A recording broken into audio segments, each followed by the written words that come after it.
Welcome to మెగా9 TV. Megastar Chiranjeevi దాఖలు చేసిన పిటిషన్పై హైదరాబాద్ సివిల్ కోర్టు ఉత్తర్వులు జారీ చేసింది.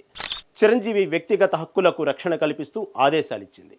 చిరంజీవి నుంచి ముందస్తు అనుమతి తీసుకోకుండా వాణిజ్య ప్రకటనలకు ఆయన ఫోటో, పేరు, ఆయనకున్న బిరుదులతో పాటు వాయిస్ ఉపయోగించకూడదని మధ్యంతర ఉత్తర్వులు జారీ చేసింది.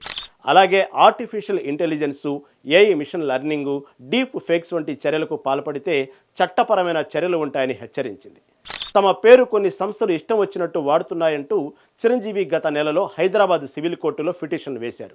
30 ఆన్లైన్ సంస్థలతో పాటు ఈ-కామర్సు, యూట్యూబ్ ఛానల్స్, సోషల్ మీడియాలో తన నచ్చినట్లు వాడుతున్నారంటూ దానిని నివారించి తమ వ్యక్తిగత హక్కులను రక్షణ కల్పించాలంటూ చిరంజీవి పిటిషన్లో కోరారు.